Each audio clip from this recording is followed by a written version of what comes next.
जिस बिहारी को लोग हीन और नीच भावना से देखते हैं, अगर उस बिहारी से कुछ सीखना है तो अपने संस्कृति, अपने कल्चर को कैसे संजो के, कैसे बचा के रखना है, उस बिहारी से आप सीख सकते हैं।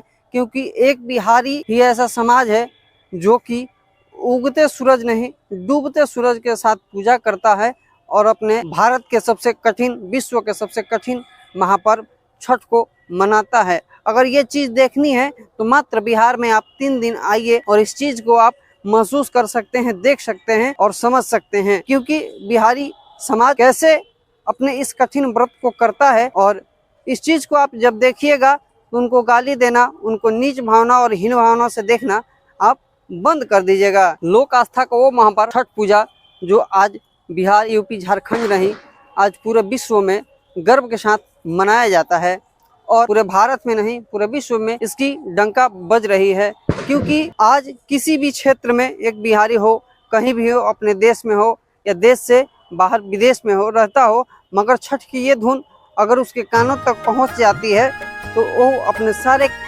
दुख दर्द को भुला के और सारे कष्ट परेशानियों को भुला के अपने दौड़े, अपने माटी और अपने गांव के तरफ दौड़ा चला आता है।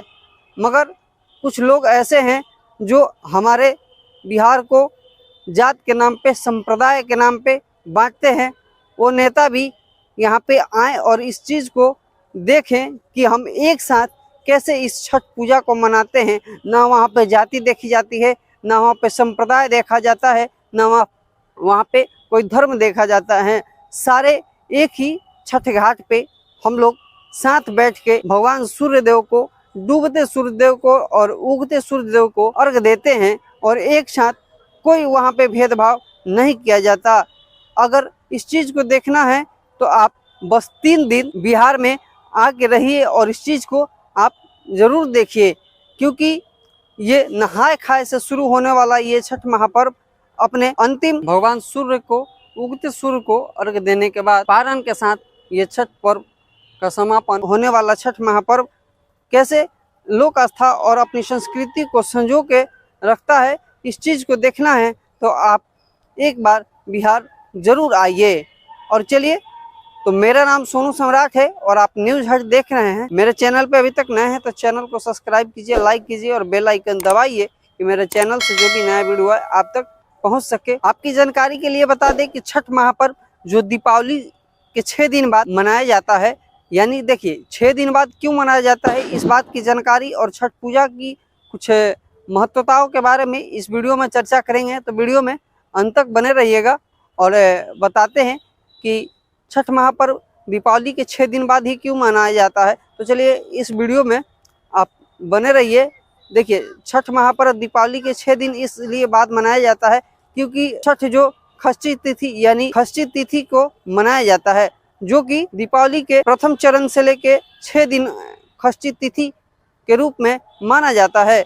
क्योंकि एकम, दूज, तीज और चतुर्थ, पंचमी और षष्ठी तिथि जो 6 दिन बाद होता है, इसलिए दीपावली के 6 दिन बाद ही छठ पूजा मनाया जाता है। और इसकी सबसे बड़ी महत्वता मनाने के कारण ये है कि जब भगवान श्री राम, ऐसा कहा जाता है कि भगवान श्री राम जब अयोध्या लौटे थे तो उन्होंने रावण की वध की और लंका पर विजय प्राप्त करने के बाद जब अयोध्या लौटे तो कुछ दिनों के बाद उनके गुरुजनों से उन्होंने सलाह ली। उन्होंने पूछा कि इस पाप से कैसे मुक्ति मिल सकता है। तो उनके गुरुजनों ने ये बात बताई कि भगवान सूर्य, जो आप सूर्यवंशी कहे जाते हैं, भगवान सूर्य की आराधना कीजिए और पूरे विधि विधान से भगवान सूर्य को अर्घ दीजिए, जिससे आपकी इस दुख और इस कष्ट को कम किया जा सकता है। भगवान सूर्य कम कर सकते हैं, खत्म कर सकते हैं और आप इस पाप से मुक्ति प्राप्त कर सकते हैं। उसी समय से लोक आस्था का महापर्व छठ पूजा जो पूरे विधि विधान से 3 दिन मनाया जाता है। यहाँ पर महिलाएं 1 घंटा नहीं, 2 घंटे नहीं, पूरे 36 घंटे बिना किसी अन्न और जल को ग्रहण किए बिना इस छठ महापर्व को मनाती है। और यहाँ अपने पुत्र के कामना और अपने बच्चे के कामना के लिए नहीं, यहाँ पूरे विश्व की भलाई और सुख शांति समृद्धि के लिए इस छठ पूजा को मनाया जाता है। और कुछ लोग अपने पुत्र प्राप्ति के लिए भी इस छठ महापर्व को करते हैं। जैसे कि ये आप गाने को सुन सकते हैं, इस धुन को सुन सकते हैं कि यहाँ पे कुछ ऐसे भी कलाकार हैं, जो ऐसे लोग गायक हैं जिनकी छठ महापर्व को लेकर कुछ ऐसी सांस्कृतिक विरासत के रूप में धरोहर बनता जा रहा है ये गीत। ये कुछ कलाकार ऐसे हैं जो पवन सिंह, श्रद्धा सिन्हा जैसे कुछ प्रमुख ऐसे कलाकार हैं जो अपने गीतों से मंत्रमुग्ध कर देते हैं।